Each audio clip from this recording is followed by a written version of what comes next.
Assalamualaikum warahmatullahi wabarakatuh. Selamat sore, salam sejahtera bagi kita semua. Sebelumnya saya mengucapkan terima kasih kepada yang terhormat Bapak Yanuar Al-Fikri MPD yang telah memberikan saya kesempatan untuk menjadi moderator pada sesi presentasi kali ini.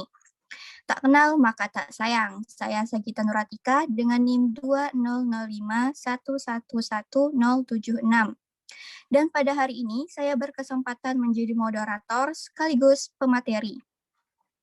Kelompok 3 hari ini akan mempresentasikan yang membahas mengenai Eropa pada abad pertengahan atau feodalisme dan dominasi gereja. Baik, sesi presentasi kali ini akan dibagi menjadi dua termin. Yang pertama yaitu adalah sesi penyajian materi yang berlangsung dari awal sampai dengan selesai, yang kemudian dilanjutkan dengan sesi diskusi tanya-jawab yang akan dilaksanakan di Google Classroom. Slide selanjutnya.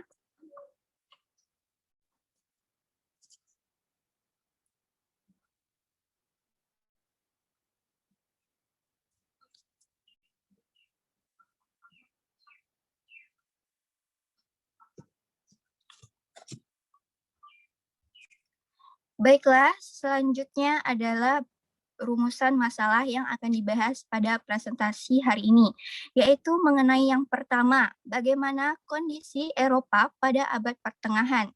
Yang kedua, apa itu feodalisme. Dan yang ketiga, apa itu dominasi gereja.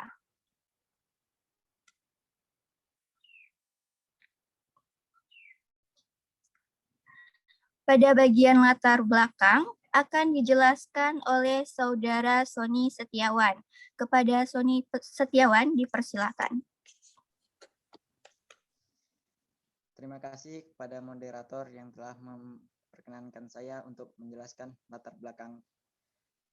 Latar belakangnya yaitu abad pertengahan menunjukkan pada periode dalam sejarah Eropa antara zaman Eropa kuno dan zaman Eropa modern. Keruntuhan Kekaisaran Romawi pada tahun 470 Masehi dianggap sebagai awal periode sejarah ini, sedangkan masa Renaissance dianggap sebagai akhirnya. Pada masa itu berkembang sistem feodalisme dengan pertanian sebagai pusat kehidupan. Pada Eropa zaman abad pertengahan itu pula kita mengenal dengan yang dinamakan dominasi gereja. Saya kembalikan kepada moderator. Baik, terima kasih kepada Saudara Sony. Baiklah, selanjutnya yaitu adalah mengenai kondisi Eropa pada abad pertengahan yang akan dijelaskan oleh Miranda Aprilia. Kepada Miranda, dipersilahkan.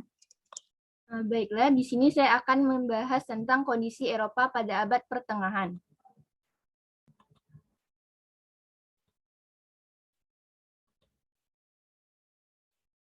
Abad pertengahan sering diwarnai dengan kesan-kesan yang buruk. Hal ini mungkin disebabkan oleh banyaknya kalangan yang memberikan stereotip atau pandangan bahwa pada abad pertengahan adalah periode buram sejarah Eropa.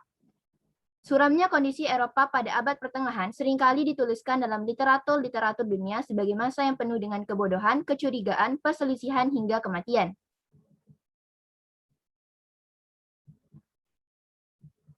Sekian dari saya kembalikan kepada moderator.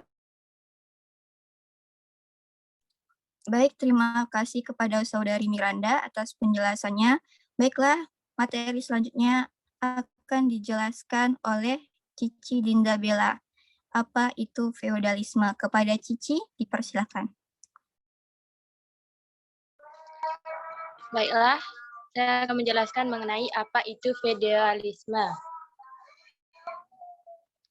Dalam Kamus Besar Bahasa Indonesia, feodalisme adalah sistem sosial atau politik yang memberikan kekuasaan yang besar kepada golongan bangsawan. Definisi lainnya dari feodalisme adalah sistem sosial di Eropa pada abad pertengahan yang ditandai oleh kekuasaan yang besar di tangan tuan tanah.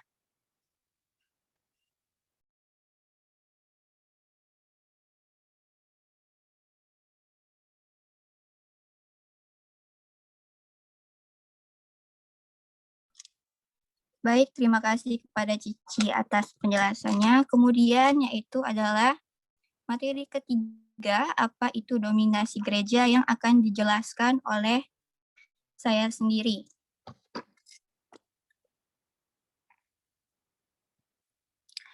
Pada rentang waktu akhir abad ke-4 sampai dengan awal abad ke-15, Eropa mengalami zaman kegelapan atau Dark Age. Masa ketika gereja memiliki kekuasaan yang tidak terbatas, tidak hanya dalam urusan keagamaan, tetapi juga dalam sisi kehidupan lainnya, seperti ilmu pengetahuan, urusan kenegaraan, dan teori tentang alam. Dominasi gereja menjadikan manusia tidak memiliki gairah, karena gereja mendoktrin bahwa tugas manusia hanyalah berdoa dan berdoa untuk selalu ingat akan kematian atau memento mori, bahwa besok mereka akan mati. Hal ini menjadikan kebebasan berpikir berdasarkan akal dan logika terabaikan. Semua kebenaran yang datangnya dari gereja harus diterima tanpa boleh dibantah. Seperti teori yang dikeluarkan oleh gereja yang mengatakan bahwa bumi ini datar dan berujung, matahari mengelilingi bumi atau geosentris. Tidak ada satupun masyarakat yang diperbolehkan menyebarkan pengaruhnya melebihi pengaruh gereja. Oleh karenanya, pada masa ini tidak banyak menghasilkan tokoh-tokoh berpengaruh, terutama untuk perkembangan ilmu pengetahuan modern. Abad pertengahan juga sering diartikan sebagai periode kekuasaan agama, karena agama sangat mendominasi kepentingan masyarakat Eropa. Segala hal yang tidak berhubungan dengan agama dianggap melanggar hukum. Hal itu semakin menghambat perkembangan ilmu pengetahuan empiris dan teori-teori baru. Masyarakat hanya mengandalkan teori lama yang diperbolehkan oleh gereja.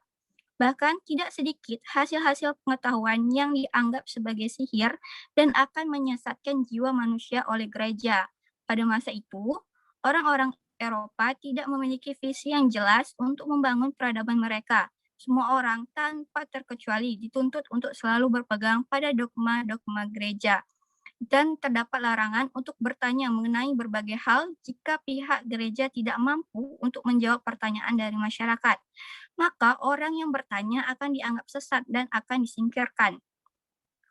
Segala tindakan gereja akan didukung oleh raja yang berkuasa, sehingga kedudukan gereja dapat disetarakan atau bahkan lebih tinggi dari pemerintahan istana. Zaman kegelapan Eropa ini diperparah dengan tingkat intelektualitas masyarakat yang kian menurun. Tidak ada satupun kaum terpelajar yang ingin meningkatkan kualitas pengetahuan masyarakat karena mereka takut akan larangan gereja. Mereka banyak yang melakukan penyebaran pengetahuan secara sembunyi-sembunyi untuk kalangan tertentu saja. Puncak dari kekuasaan gereja yang tidak terbatas atau absolutely power adalah dengan dikeluarkannya surat penebusan dosa atau indulgensia. Setiap orang akan terbebas dari dosa setelah menyerahkan uang kepada gereja untuk membeli surat tersebut. Awal abad ke-15, Eropa memasuki sebuah fase baru yang mampu menggantikan dominasi gereja dalam kehidupan yang dikenal dengan sebutan abad Renaissance atau kelahiran kembali. Maksudnya adalah lahirnya kembali peradaban Yunani dan Romawi kuno. Peradaban yang sekitar tahun 1500 sebelum Masehi dengan ciri kehidupan yang memberikan kebebasan berpikir kepada setiap orang untuk mengungkapkan pendapatnya terhadap fenomena alam, sosial, dan politik. Pada abad ini, lahir filsuf-filsuf ternama seperti Plato, Socrates, Aristoteles, Descartes, dan lainnya. Adanya keinginan untuk kembali seperti masa peradaban Yunani dan Romawi kuno mendorong keberanian untuk melakukan perlawanan terhadap dominasi gereja yang dianggap sudah tidak masuk akal. Baiklah, dengan berakhirnya materi tadi, maka akan ditarik kesimpulan oleh saudara Sony Setiawan. Kepada Sony, dipersilahkan. Kesimpulan yang pertama yaitu, abad pertengahan adalah periode buram sejarah Eropa, mengingat dominasi kekuatan agama yang sangat besar dalam segala bidang, sehingga menghambat perkembangan ilmu pengetahuan dan prinsip-prinsip moralitas. Yang kedua, pada masa itu berkembang sistem feodalisme dengan pertanian sebagai pusat kehidupan. Masyarakat hidup dalam berbagai kelompok, yakni bangsawan sebagai tuan tanah, orang bebas yang menjadi golongan kesatria, pengabdi bangsawan, dan petani yang hidup memprihatinkan dan bergantung pada bangsawan. Yang ketiga, pada rentang waktu akhir abad keempat sampai dengan awal abad ke-15, Eropa mengalami zaman kegelapan atau Dark Age, masa ketika gereja memiliki kekuasaan yang tak terbatas, tidak hanya dalam urusan keagamaan, tetapi juga dalam sisi kehidupan lainnya, seperti ilmu pengetahuan, urusan kenegaraan, dan teori-teori tentang alam. Saya kembalikan kepada moderator. Baiklah, dengan berakhirnya kesimpulan tadi, maka berakhir pula sesi presentasi kita pada hari ini. Saya selaku moderator mengundurkan diri, selebih kurangnya saya mohon maaf. Wassalamualaikum warahmatullahi wabarakatuh.